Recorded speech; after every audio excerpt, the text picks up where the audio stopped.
The No BS Spiritual Book Club, the only no BS guide to the best spiritual books to inspire your own journey of self-discovery. Here's your host, founder of the No BS Spiritual Book Club, Sandie Sedgbeer. Hello. Most conversations about healing focus on what's broken in the present. Bryan Hubbard's work asks a different question. How much of who we think we are is actually being carried forward from the past? The creator of Time Light, a therapeutic approach that grew out of his own journey through chronic depression, and a long-standing inquiry into philosophy, trauma, and human behavior, Bryan Hubbard is also the author of the books Time Light and The Untrue Story of You, in which he lays out a clear, structured way of understanding how time, memory, and identity shape our experience of life. Before developing his method, Bryan was a journalist and publisher and co-editor with his wife Lynn McTaggart of the wonderful What Doctors Don't Tell You magazine. The books on his 10 best list reflect his deep grounding in philosophy and decades studying how people actually change, not in theory, but in real life. These aren't modern self-help titles, but foundational spiritual texts that question the very idea of a fixed self. Bryan Hubbard, welcome. Thank you, Sandy. Great to be here. So before we get into the individual titles, you've said that books were never just something that you read. They were how you learned to understand people, identity, and the self. Tell me a little bit more about that. Yeah, I mean, books were not something that I casually read. For me, they were a life raft, really, because I've gone through abuse as a child and suffered trauma as a result. And I had a deep desire to really understand the world and what is made of. I mean, for example, when I see a chair, is it really there? So these were things that troubled a 14-year-old quite dramatically. And I wanted to find out. And you're right, I started with philosophy and German metaphysical philosophy, which I thought was the way to understand it. But that then opened the door to, I suppose, Eastern philosophy and mysticism and what you will, because you asked me what are my 10 top spiritual books, which for me wasn't quite the same thing as saying what are the 10 books that really helped me spiritually, because there are a lot of philosophy books that did help me, but I've not included it in my list. So, that's a good distinction, and I'm going to steal that and tell people, because ultimately it's really about the books that impacted your life journey the most. And some people come up with fiction, some come up with children's books. It can be anything. Okay. Well, maybe you'll allow me a few addendums after my main list in that case. Yeah. I'll do some honourable mentions if that's okay. Okay.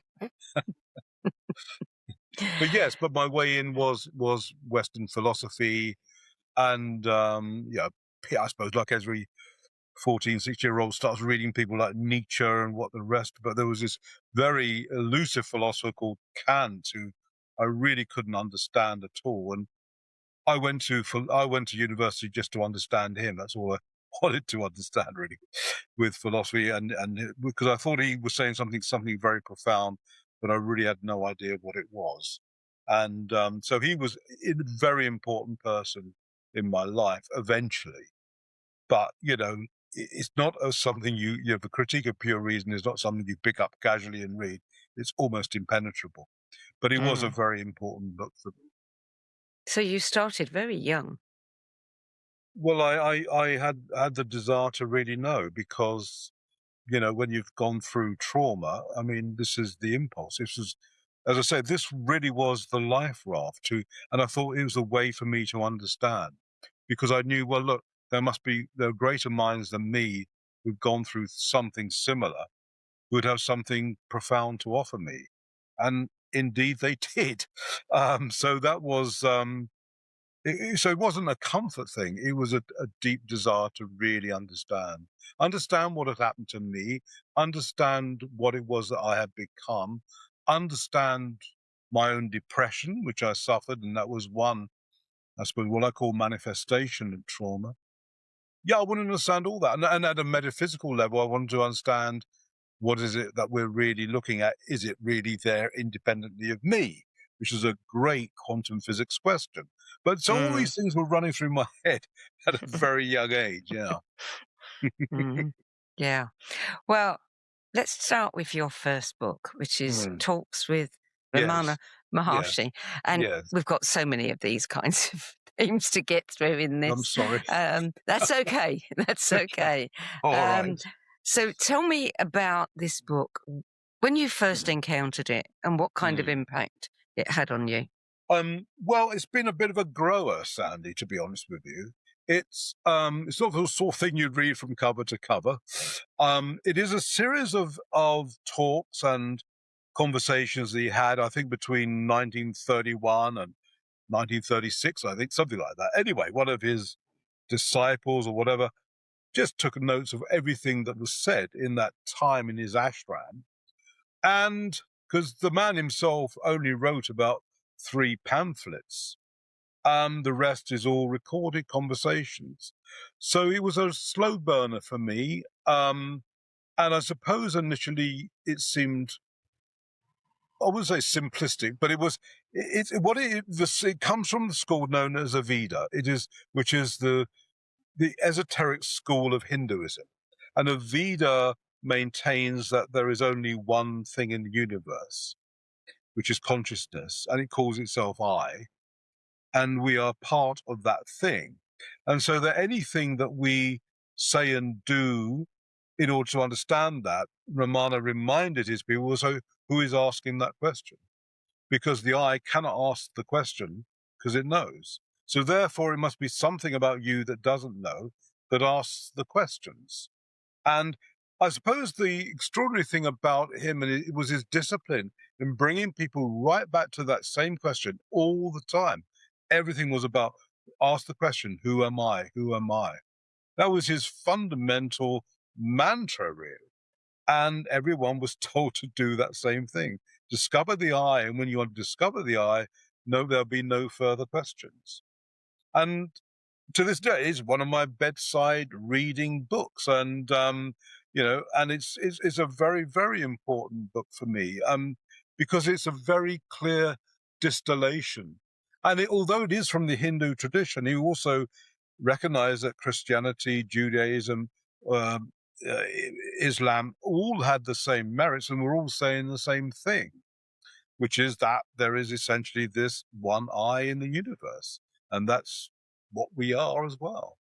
And so, yeah, it's a very profound book, and it's a book you can spend time with and be still with. Yeah, I mean, Ken Wilber, if you know him, he said it was his favorite book, and I tend to agree with Ken on that point. It's one of my, not my one favorite, but it certainly is one of my favorite books. Yeah. Do you remember how old you were when you read it? Well, I'll tell you, it came about because I was with a friend there was a spiritual teacher in the 90s or so, very powerful Australian called Barry Long. And I knew Barry quite well, and I knew his group quite well. And it was a member of the group who told me about Ramana Maharshi. And, so I always used to nip off down Watkins Bookshop in Cecil Court, just off Leicester Square, where I used to buy all these books. And, so how old was I? I don't know, 22, I think, something like that. But it was very significant, and still is extremely significant book, because it just brings you back, keeps bringing you back. What about this? No, brings you back, and it's very profound. Well, book number 2 is the Upanishads, the key work of Hinduism. Yeah, it is the key work of Hinduism, and I think it actually predates Hinduism. It's one of the oldest religious texts in the world, and the Upanishads, I mean, it's all saying the same thing. It's what Ramana was saying and what the Upanishads say, and they say it with such beauty. And I think it was Emerson, the American scholar, who said that one Upanishad is worth the whole state of Massachusetts, and he may have a point. And it's again, it's something that there are lots of versions of it, and they're all very commendable. And some are, you can buy short ones, you can buy long. But look, it's something that everyone should have on their shelves. It's just one of those essential books, and it is ancient. But it's and there are two seminal works that really shaped Hinduism: the Upanishads and the Bhagavad Gita, which I believe I also mentioned in my list. And these both predate Hinduism, but they form the bedrock of what Hinduism became. And the Upanishads predate the Bhagavad. So this is an incredibly old work of great insight, great wisdom. And it was written by the people of the Indus Valley. And you can see that it's not a great leap to see that Indus Valley became Hinduism. And that's how that all started, became about from that. So, yeah, it is one of the essential works of Hinduism, but an essential work of the world. And book number 3 is the Tao Te Ching by Lao Tzu. You're working your way around the world. I like to feel I should, yeah. The Tao Te Ching, yeah. Well, that again predates, it's Taoism. So it predates, I think, Buddhism. It certainly predates Zen Buddhism. And there's all sorts of myths about it.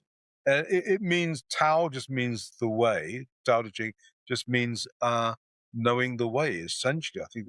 And written supposedly by a Taoist monk called Lang Tzu. But no one is entirely sure if this is true. But, we're going back.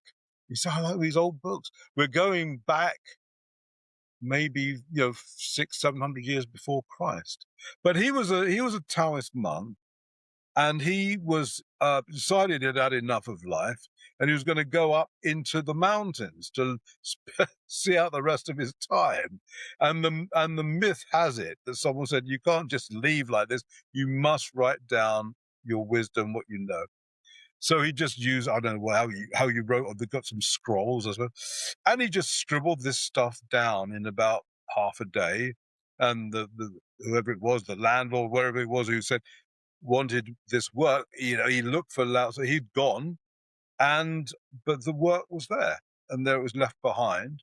And that was the Tao Te Ching, which, and it's interesting, at the end of his life, Wayne Dyer said this was his real life's work. This was the most important book he'd been involved in, and he did an interesting commentary on it. And I think that's one of Wayne's last books, in fact. So profoundly important. I mean, it's made up of a lot of very short verses, which on the face of it make no sense at all. And you have to say, well, so what's he saying? He's saying nothing, and nothing is everything.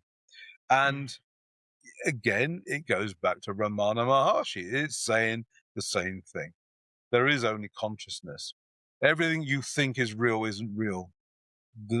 Width, breadth, height, depth, taste, vision, all of this is not real. Only the I is real. Essentially is what the Tao is also saying.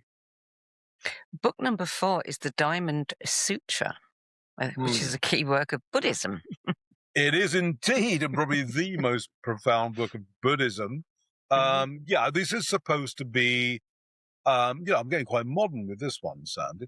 I mean, so this is only 600 years before Christ. The Dharma Sutra is meant to be the words of the Buddha. And it's a wonderful exposition of what Buddhism really is, because, Buddha never wanted us to be Buddhists. He wanted us to be free human beings.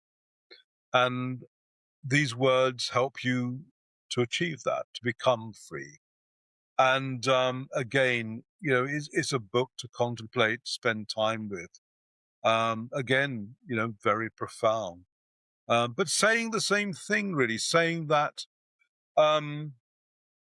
Buddha recognized something profound, that the sense, our personality and who we think we are doesn't exist at all, and that is merely the play of memory. And he was trying to explain that in the gentlest way possible. But all the things that you hold dear, all the things that things are so important about you, actually don't exist. They aren't memories. They're forms, they're shapes created by memory. But that's not your essential self. And that, according to the myth, really stopped him from going out into the world. And of course, that was the famous, was the lotus flower myth, where he sat by the lake saying, well, I can't go out into the world telling people they don't exist. This isn't going to sell. And he just looked at the pond with the lotus leaves, and most were underwater and submerged. He said, well, that's what most people are. They're underwater, but one or two lift up to the top. And for those people, I have to, go into the world and tell them this because they are ready. And the Diamond Sutra, I suppose, is the best exposition of that philosophy. Book number 5, The First and Last Freedom, by J. Krishnamurti. That was published in 1954. I mean, my and God. Aldous Huxley wrote the foreword. He did. Aldous Huxley was a very close adherent to Jiddu Krishnamurti. He's a very interesting man. Jiddu Krishnamurti was discovered by the Theosophists while he was playing on the sands in India someplace with his brother. And they saw in him something extraordinary, an aura or whatever they saw. And it's a rather, it's a bit of a tale really, but they actually, I think, essentially bought Krishnamurti and his brother from his mum and dad and brought him back to England, where they set him up to create the, I think something called the Star. I can't remember, the World Star Movement. He was going to be the new Christ. They said, this man is so profound, he's going to change the world and be the new world leader. And they had this enormous gathering where they introduced him and said he was going to do it. He'd been brought up in London and educated more, so he was a young adult by this time. And they were saying the Order of the Star, I think it was called, and they were going to introduce him, and he stands up to speak. I think it was in Sarnen in Switzerland. He stands up to speak and said, I'm dissolving the order. He said, I cannot create a prison for others. We do not need any more cages. I will not head up any organized religion. And he walked away. And he walked away from instant fame, celebrity, what you will. He walked away from it all. Fortunately, there were lots of individuals who thought he was wonderful and supported him throughout his life. But, The First and Last Freedom was the only book he actually wrote. And he wrote that in the 1950s, I think. Everything else that was written, had his name to it, were either transcripts from the many, many talks he gave. And he also did write notes. He had a beautiful series of books called The Commentaries on Living, which were 3 volumes. And when people used to come and see him and ask him questions about all sorts of things, marital problems, anything, and he would answer them. And he would always write down afterwards how the conversation went. But The First and Last Freedom was the only book he actually sat down and wrote. And it was incredibly influential on me because I suppose because we're going to talk about my therapy, which is timeline, going through this exercise was interesting because I realized how much I'd drawn from Krishnamurti and from Advaita Hinduism and how essential both were in my own work and my own understanding, if you like. But Krishnamurti, very, very important man. And although he lived a long time and he spoke at many, many places, I don't believe his message really landed well with people. I don't think people really understood it particularly well, to be honest with you. Because what he was saying was, again, everything and nothing. You have to just, you you can't live by tradition, by custom. You must be an utterly free human being to know anything, to know yourself. If you see yourself through the lens of Christianity, Hinduism, or anything, you're not seeing yourself. If you see someone, your wife, your husband, through the lens of the past, you're not seeing that person. You're seeing the past. So that means you're not having a direct experience, either of yourself or the other person. If you see a tree and you call it a tree, you therefore have suddenly stopped seeing. So this was essentially his message. It's surprising how few people got it, actually. But I was lucky enough to go and see him talk a few times. And it's really just a sense of great presence with him.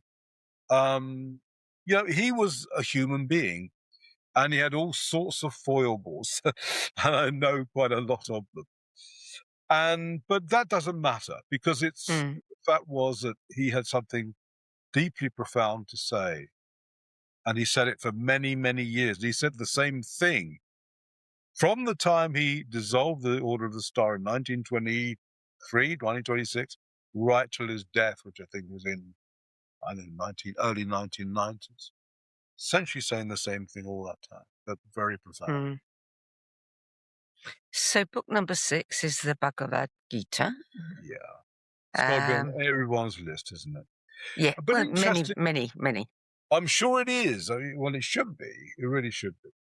The Bhagavad, which means the Song of God, was actually a small work within a much, much bigger book called the Mahabharata, which was the first work of fiction ever written.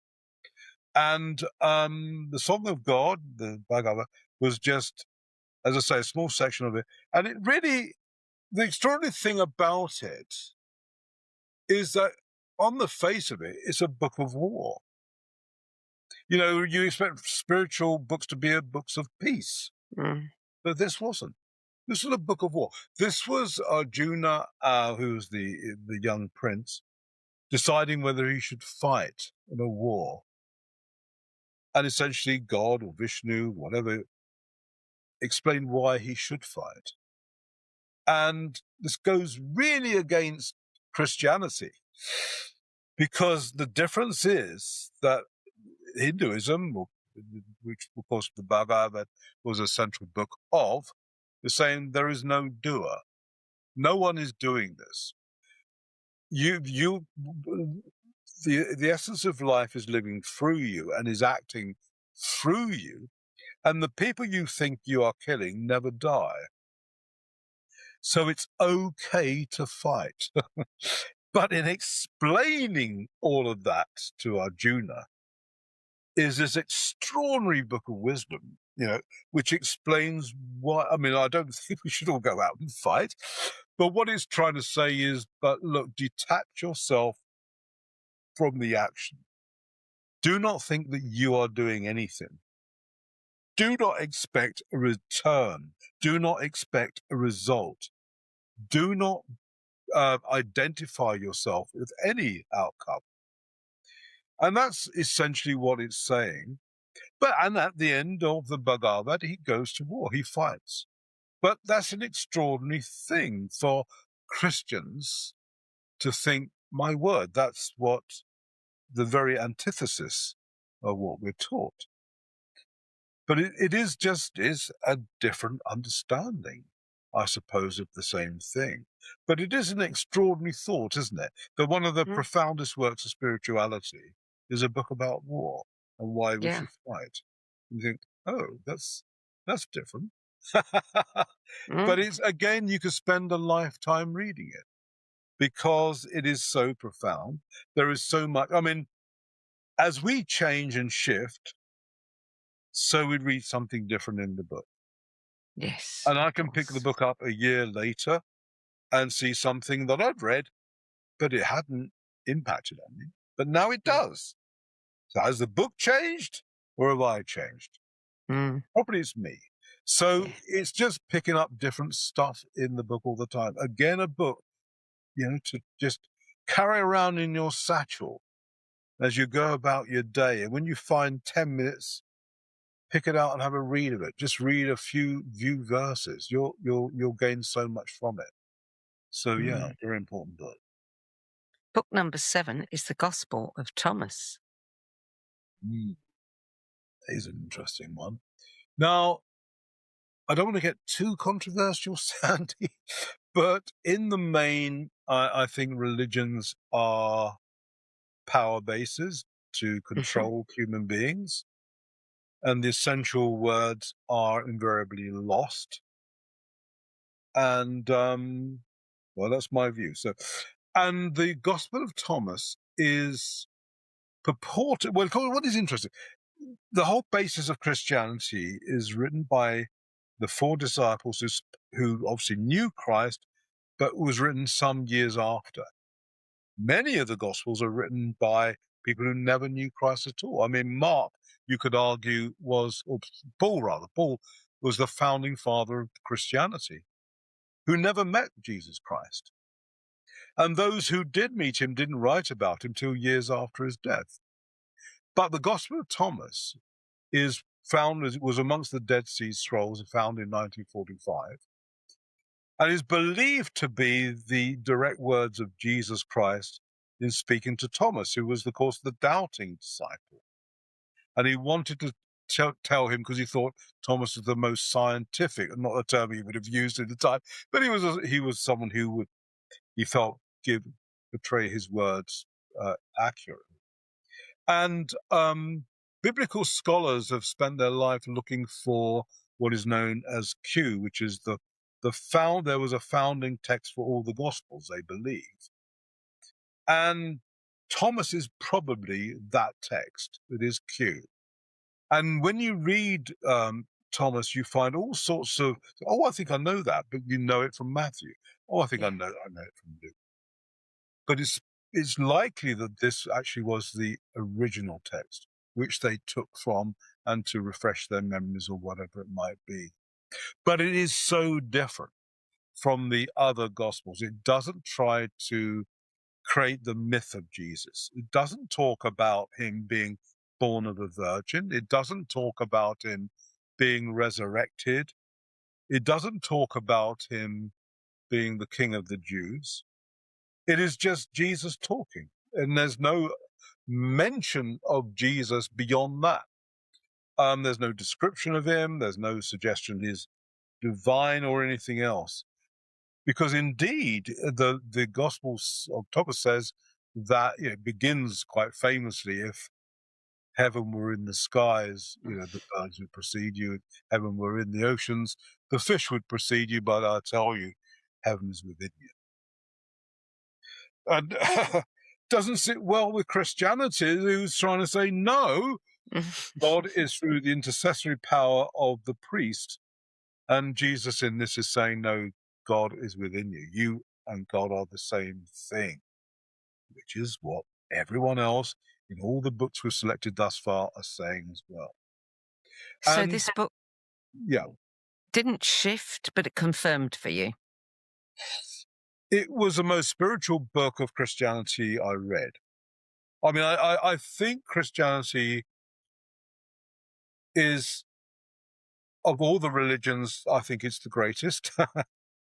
Because, but if you deal with the essence of Christianity, because it deals with time and the self in a way the other religions don't necessarily do. And as its heart is love, and that's the most profound emotion any human being will know. And it is the only love religion, actually. You got Buddhism in the head, and you got Sufism, but Islam means I surrender, I give up, I give. So Christianity is the only heart religion.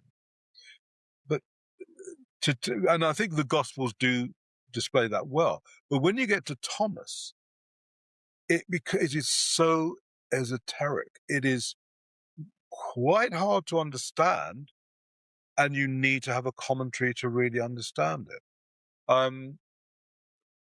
For example, only about 120 verses in this. One of them says, for example, happy is the man who devours the lion, but woe betide the man who is devoured by the lion.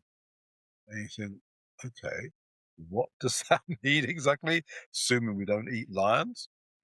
The lion represented the ego, the world, what we seek to become, our outward projection to the world. So if we can devour the lion and we become our essential selves rather than the self that we project to the world, we are happy. If, however, the lion devours us and we lose sight of our essential selves, well, woe betide us. Because that is what most people do, of course. And that's one verse. But without a commentary like that, you'd think, what the heck does that even mean? Because it is very esoteric. It's not easy. But there are loads of books out there about the gospel which do have commentaries, and which you can explain more. But Book number 8, I Am That, Nisar Maharaj. Yes. Published, I think, around 1973. Yes. I mean, again, he's, I seem to be banging on here about Aveda Hinduism a bit, and he's another example of that. Fascinating man. He was a Bombay tobacconist. And, and the story has it that one day a chap came in, just stared at him and said, "You are God." And he said, I had no reason to dispute the claim, so there we are. And as a result of that, he became enlightened. It's a marvelous book. It's a book of dialogues, and it's profound. And it's doing the same thing that Ramana Maharshi did. And it's a lighter read in a way. But it's a lovely book. I Am That. And there are then his disciples, Ramesh Balsekar. I don't know if I mentioned him in my list or not. No. But he wrote a book called Consciousness Speaks. So Balsekar was Nisargadatta's disciple. But just going back to this point again, that there is only the one I in the universe, there is only consciousness, and everything else is the appearance of that. I found it an incredibly important book, but then I also found Balsekar's book. And in a way, the Balsekar book, which didn't make it into my top 10, you should have given me a top 20, Sandie. But it did. But I would suggest to anyone who's sort of even vaguely interested in this, start with the Balsekar book. It is more, what's the word? It's easier to get into. It's beautifully done. So I would suggest that, but then move to Nisargadatta, who is the master of that. But very important, yeah.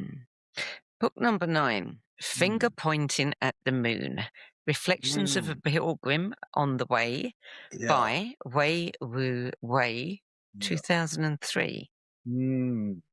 Yeah, so this is a fascinating bloke because he was an Irishman. So you can guess that wasn't his real name. And his real name eludes me. Did I mention it in the description? Yes, Terence Gray.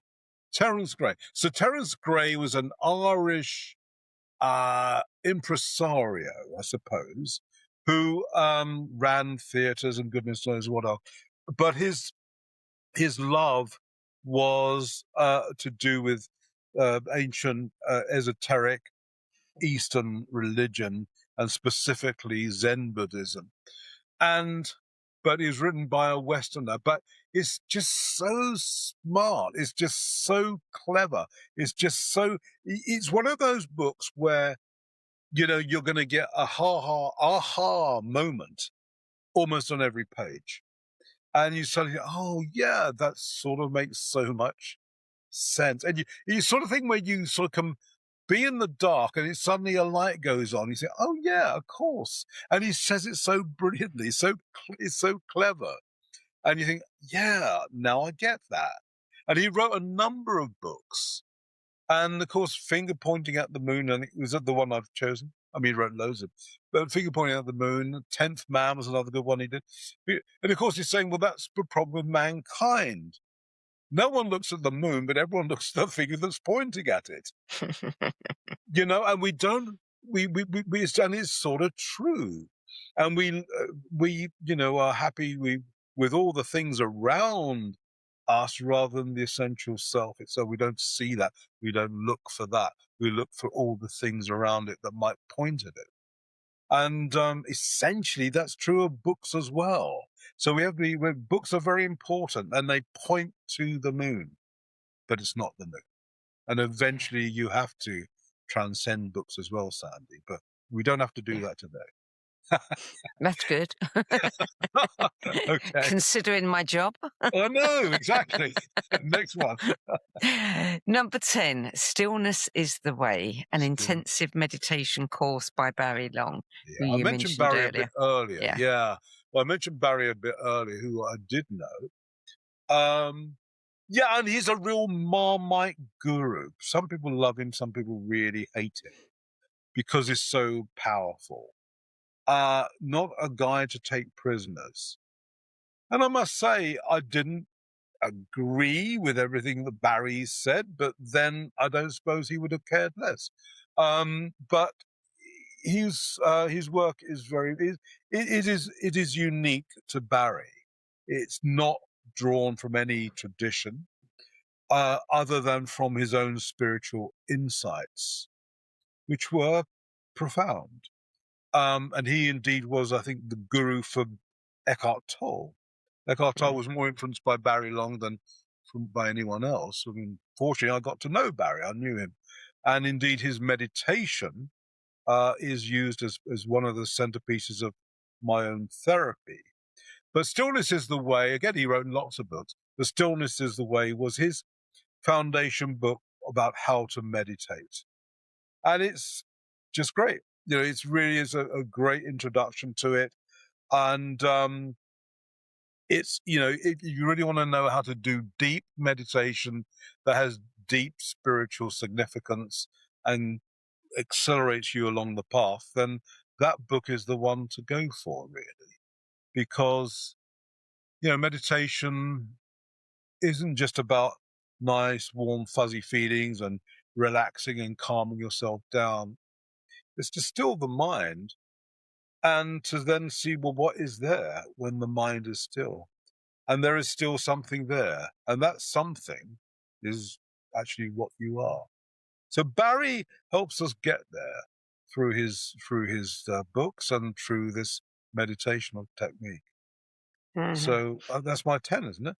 It is. And of all these 10 books, which one most directly challenged how you understood your own suffering?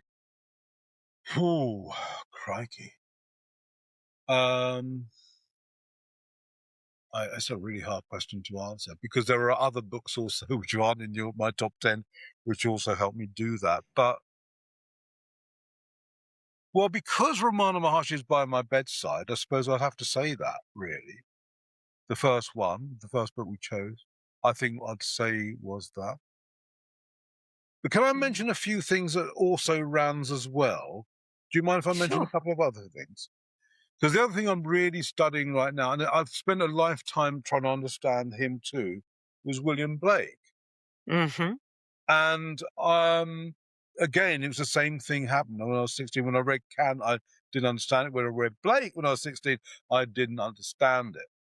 And some of his prophetic books, that they're called, are very hard to understand. But I've really got into it. I think he was spiritually aware. And I read him again every night, and I learn something new each time from him as well. What he said was absolutely correct. But you have to fight. He was a poet. He was an artist. He was not a philosopher. And so you have to go all over the place and always piece it together for yourself from his notebooks, from his letters, because he would scribble in the marginalia of other books.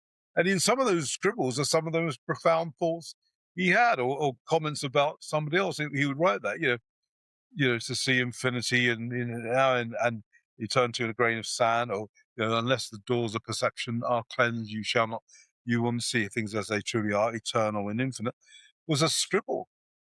And yet, so you have to piece it all together to find Blake's philosophy. But he's really important for me right now as well. But he didn't make it into my top 10 because I didn't think he was a spiritual writer. But there you are. Do you know, I don't think it's made it into anybody's top 10, and we've had 5 years of them.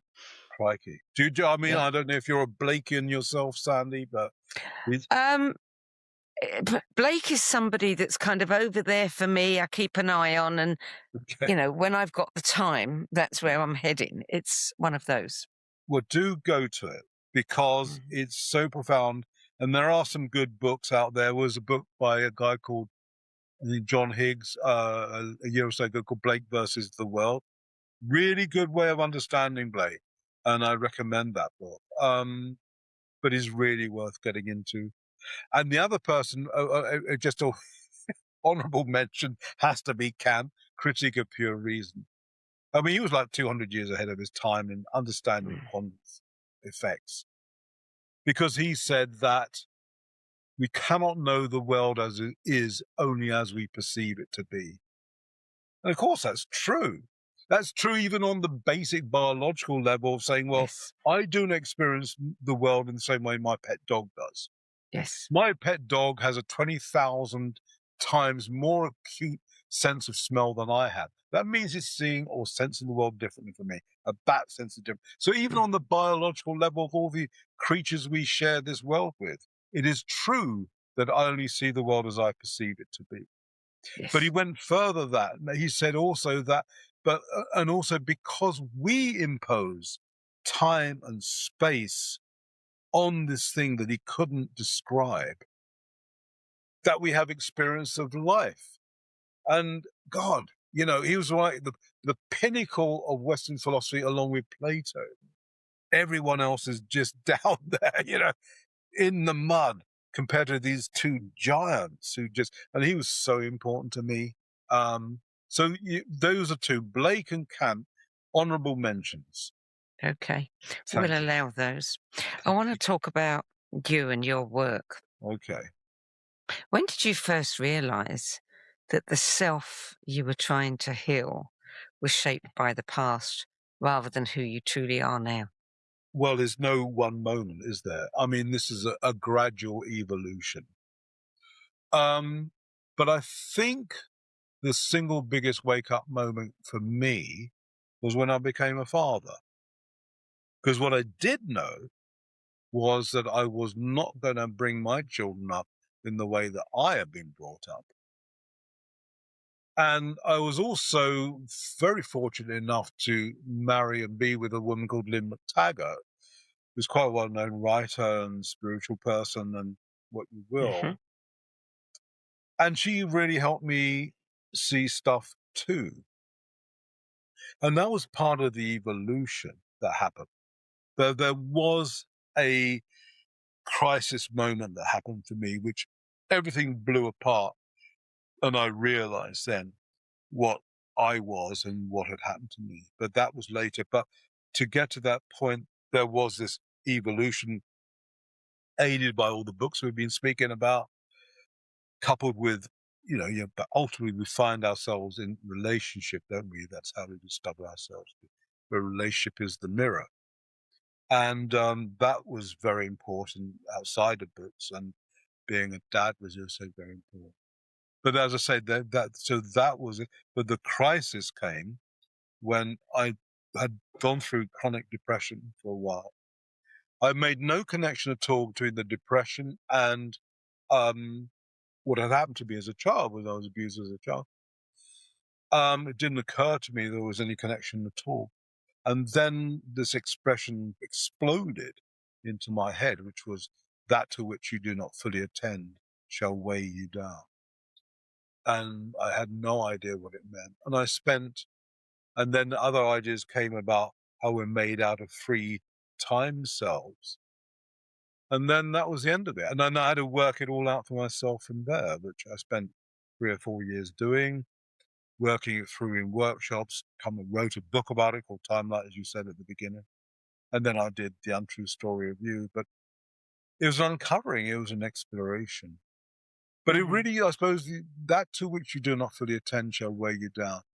If you're not fully present in the moment, you will create the past. And the past will live through you. And as Krishnamurti said, the past is the lens through which you see life. But I made some profound, well, I think profound, you should say profound, I can't say. I made some discoveries along the way, such as that time exists only as an energy. It doesn't exist as a dimension. Yeah, and we use time as a useful calculator, so we get on to the train on time, but actually has no meaning or independent life outside of that. The only time that exists for human beings is the energy of time. And the energy of time is released at the moment of trauma. And why do I say that? Well, because if you look at there's been lots of studies in this. For example, Kaiser permanent researchers did stuff about all the 18 ACEs, which were adverse childhood experiences. And they were just things that happened to us as children, with children.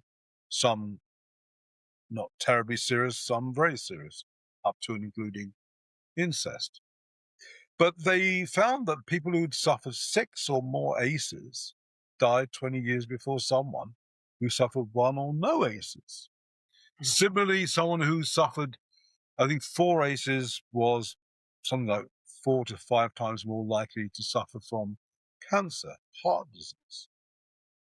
And there they left it. And I thought, well, you're not joining the dots, because if it's true that suffering these things as a child causes you to die prematurely, there must be an energy going on here. Something must be happening to shape that. The past is not the past, So that must be going on. And I think that was an important insight and was one of the foundations of Time Light, that energy, time is energy released at the point of trauma. So if that is true, it changes everything, because now there is no individual who suffers from depression, but depression is a manifestation of trauma, which also creates a self that announces to the world that I am depressed. Which sort of sounds a bit weird, but there is no difference at all between depression and the self that proclaims he's depressed. It's one and the same thing. If that is true, the whole shape of therapy changes, because I am no longer interested or trying to deal with depression. But what interests me now is the relationship to the energy of time, which drives the depression. Because one of the mantras of Time Light, which I teach practitioners, is treat the process, not the manifestation. The manifestation is anger problems, phobias, depression, etc., etc. But that's driven by the process, which is time. So Time Light therapy seeks to change that relationship. So that's essentially what Time Light is. You talk about us having 3 time selves. Past, present, and potential. I mean, tell me more about that. Yeah, so it's a time model. Present time is, well, everything that we know about the world, the universe. It's the home of the sciences, everything we can see, touch. But the important point to understand about present time is that you are within present time. You are a part of present time. You're not, so you are a creation of present time. But in present time, you will have experiences. And either you have experiences to which you fully attend, and to fully attend means you completely see the motivation of everyone involved in the drama. You understand their shortcomings, You understand why they could do no better than they are. Essentially, it's compassion. It's living in that moment of compassion and seeing the person in the whole. If you do not do that, then you will create past. And that past is made up of the psychological past. Past has 3 subdivisions to it. The psychological past, which is where we're saying about the home of trauma, the energy of time. But we have 2 other pasts too. One is the narrative past. We have memory of who we are and all about us, where we're brought up, all the story about who we are. And the third one, which is the most benign, which is knowledge past. We remember how to do things, from tying a shoe to driving a car. All of these things are feats of memory. Now, the problem comes with the psychological past when it fuses with the narrative past. Because not only do I have my story, I also have my story of the hurts of my race, of me, and all the rest of it. And when those 2 fuse, it's the home of conflict.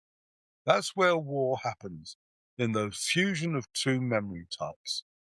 And it sounds trivial to say, but all conflict is the result of memory. If everybody had amnesia, wherever they were, in Palestine or Israel, or anywhere you like, and they had no recollection at all of who they were, or their history, or the tragedies that had happened to them and their race, there would be no war, because there's nothing to fight about. But because we do remember, because we have a psychological past and we have the narrative past, which are both memory forms, we have conflict. So there are the 3 pasts, and then potential is everything that could possibly be, is the infinite possibility of all things, which gets shortened down through the lens, or we go back to our friend Kant here, through the lens, so we have limited experiences. I cannot be a green frog sitting on a spacecraft in Saturn. The rules of life on this planet Earth forbid that. The lens through which I experience this life will not allow me to do that. But with leaving that aside, it is still possible for me to have so many experiences which are only restricted by my belief that they could happen. So there are the 3 selves, essentially. You talk about becoming time heavy as we age. How does that actually show up in people's lives? Well, in everything that we are. I mean, my father was the first example for me of that, because, although he was 90, when always day I went to see him, and he was actually very fit. He'd had a medical a few months earlier, and had a strong heart and all that. On the day I went to see him, he was in bed, and he said, "I've had enough." And I didn't really know what to make of that. Had enough of what? But anyway, so I went home, and the following, I think Wednesday, my mother phoned and said, "Dad has died." And he really had died from, he hadn't had a heart attack. He didn't have a stroke. He literally died because he'd had enough. Are you And saying that the weight of it the is weight, just he too became much? time heavy. Mm-hmm. And people who cannot see the beauty of life around them, who cannot see the miracle of life around them, who are not immensely grateful to be participating in this miracle, which is exactly what it is, are becoming time heavy, because they are now more past than present. Yeah. They are not seeing the present, they're seeing the past. What our friend Krishnamurti said. And that's an indication of someone who's time heavy, someone who complains all the time, who's angry all the time, who picks fights with you, who sees niggly little things that upsets him all the time. Everything upsets him. That's the person who's time heavy. And he doesn't see the wonder of life anymore. He can't smile. He doesn't see a smiling face. There's nothing about life that is beautiful. and that person's timetable. Mm. So Timelight includes a structured 21-day program. What are people actually doing on a day-to-day basis during that program? Well, there's, as you say, I mean, there are 21. I mean, I should preface by saying I'm now teaching therapists to do this. I'm recruiting Timelight therapists. I mean, I'm happy to teach individuals as well, but the focus is on getting therapists to do this now. But leaving that to one side, there are 21 simple things to do to change your relationship to time. Some of them, they're all fun. There's nothing confrontational about any of them. There's nothing that is upsetting. They're all light things that you can do in your day, and you're encouraged to do them and keep notes and all the rest of it. So, for example, one of the first ones we do is not naming. So the little game is you must now go for as long as you can without naming something. And the minute you do, the clock goes back and you start again. And that's a simple little thing to do. There's more profound lessons we do. There's one called 1,000 Feet Up, where you are invited to see yourself and other players in a drama, maybe a critical moment in your life. But not only are 1,000 feet up where you see all the players very vividly, but you also have X-ray vision, and you can see everyone's motivation and where they were coming from. You're invited to rewrite the story, I suppose you've never done it before, to write the story of your parents, but as children, growing up, all the hopes and dreams that they had, imagining it all the way through to the moment that you yourself were born. Retroactive intention, which I borrow from Lynn, very profound, because there are several elements to trauma. Obviously, you have to be sensitive to that experience, but also you have to be disempowered. So you did not have the power in that moment to respond, which, of course, many small children don't. If you're 4 or 5, there's not much you can do about it. So, and sometimes in life, we can't do anything about it. It's just 40% of trauma happens to adults. And that can be anything from a partner dying, losing your home, your job, all these things, all these slings and arrows that we all face.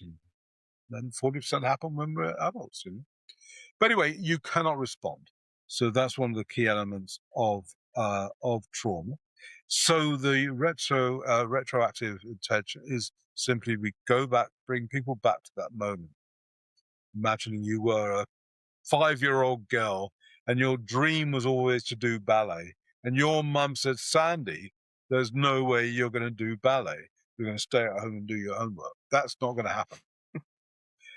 And you go back to then, of course, what do? You might go to your room and sob, but you're not going to be able to do much about it. So with this exercise, you go back to that moment. And this time, you're able to speak. You have your voice. And you say that, whatever is appropriate for you to say. Well, Mum, I have to accept because you are the adult, but you are not going to crush my dream, and I will do ballet or whatever it is you need to say.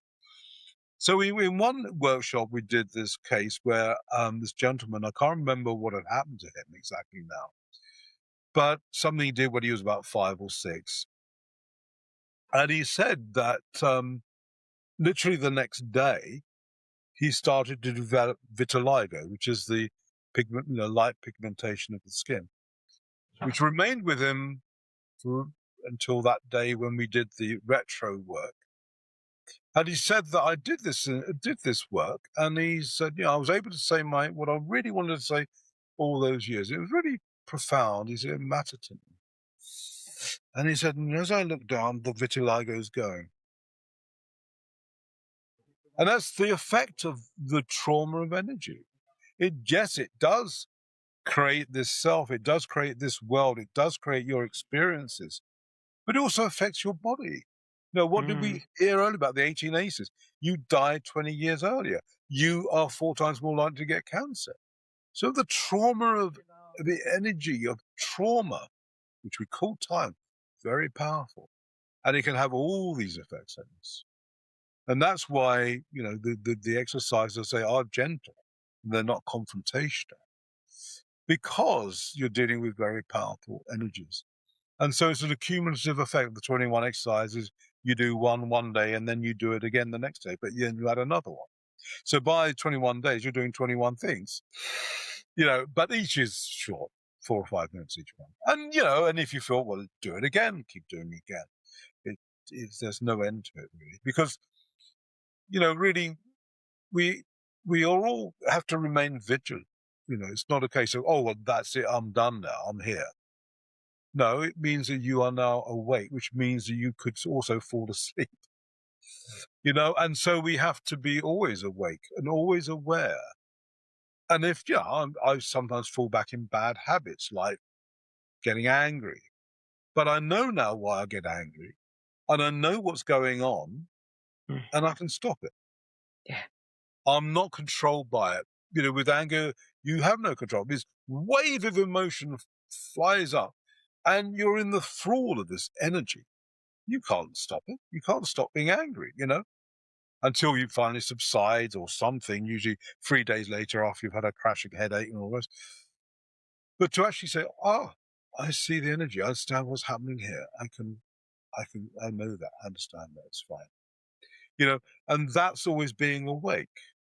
It's always being vigilant. So yeah, that's why the exercises could go on forever, if you like, Difference is you are now the master of your thoughts. You are now the master of your past, rather than you.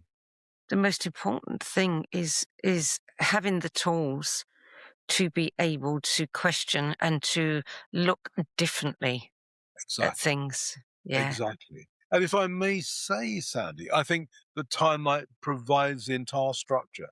It provides the structure of the human psyche in the sense, look, it's a map. The 3 cells is a map. If you stand on a map and you're standing on Birmingham, are you in Birmingham? No, but it's a guide. It's to help you. That's all it is. And so it's a useful map. One of the exercises is, where does this thought come from? Yeah. It could come from 5 places. You could have this thought from a present thought is, I'm feeling really hungry now. But to have an extended desire for food is a past thing. Simple desires and needs in the present are extended in time in the past. So from I'm feeling hungry to saying I want to have a gargantuan, cordon bleu feast is a past desire. You're not just wanting food. You're extending the desire of food into something much more, into a deep pleasure beyond that. So one exercise is, where does the thought come from? So it's from the present. Is it from one of the 3 past selves, or it's from the potential, which is always trying to be heard?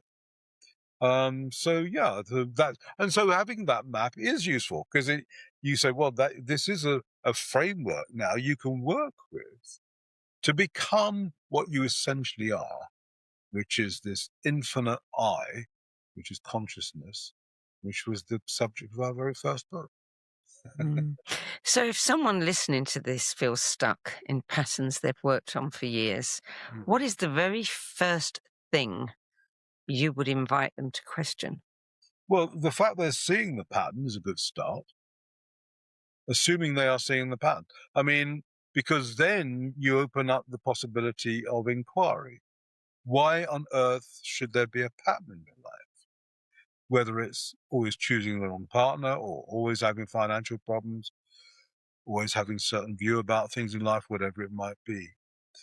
But if you always have those things, and yet you are, one of the great falsehoods of Western society, and again, was informed for me by these books, was the sense that I am somehow a consistent self who has agency, choice, and makes decisions.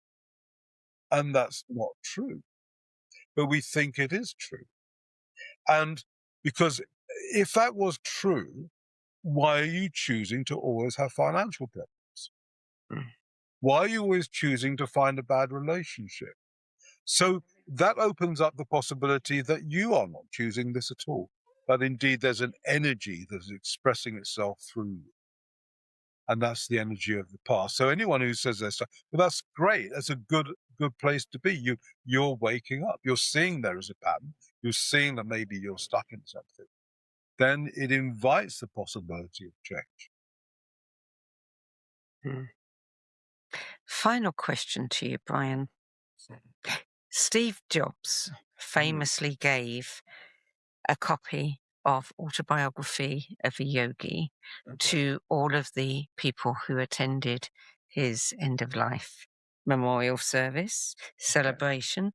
What book would you give to people who attend your memorial service? Probably a book of jokes. No, I mean... That sounds way too serious. I don't know. There are loads of other books too. I don't know what I'd say to that. I mean, maybe Krishnamurti. I don't know. Maybe that. I don't know. I mean, the point is you've got to take delight in life and think it's fun. I mean, I was really hearing about this person who said, well, the music you play at your funeral, and they're all choosing these very profound pieces. And I said, oh, no, I do Rock Around the Clock. That's the one I do. Yeah, because life's delightful. It's a dance. And just because I'm not dancing, carry on dancing until you can't. You know, so I wouldn't go away with a serious book. I'm not sure you would. I don't know. Book of jokes, definitely that sound. Well, the good news is that you have plenty of time and there are plenty of books, so you can work that one out later. All right. Thank you, Sandie. We'll talk here in 10 years. Okay. Bryan Hubbard, thank you so much for joining me today and for bringing such clarity to an area, that's often overcomplicated. Thank you, Sandie. Really enjoyed it. Thank you. Good. So what stands out for me in Bryan Hubbard's book and work isn't a new technique, but a shift in how we look at the problem. Instead of trying to fix the present, wow, this conversation points to how time, memory, and identity quietly shape our lives, and how real change may begin by loosening our grip on the past. Because if the self you're trying to heal was shaped by the past, working harder on it may never bring relief.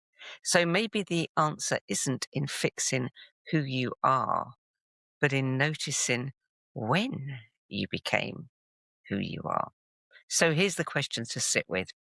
What part of your life is still being lived in another time? To learn more about the time light therapy and Bryan Hubbard's work, including his books Time Light and The Untrue Story of You, How to Let Go of the Past That Creates You and Become Fully Alive in the Present, visit Time Light. I bet everybody says Time Life. The words go together. TimeLightTherapy.com. And it sounds to me, Bryan, as though the untrue story of you ought to be one that you should be giving to people. Good point. There are a few jokes in it too. There are jokes in it. So. Good. Well, I'm Sandie Sedgbeer. Thank you for watching. I'll see you next time. And thank you again to Bryan Hubbard. If today's conversation sparked your curiosity, you'll love our other shows. The Synergy Sessions, where leading-edge thinkers collide in bold, unscripted dialogues that ignite new possibilities. Between Realms and Reason, where we journey into the mysterious consciousness, energy, and the hidden layers of reality, where science converges with spirit in ways you've never imagined. And the No BS Spiritual Book Club, where leading-edge new thought speakers, teachers, authors, and luminaries who've walked this path before you share the 10 books that had the biggest impact on their life journey. All 3 shows are available on YouTube, Spotify, Substack, and all major podcast platforms. For more information, visit sedgbeer.com. That's SEDGBEER.com.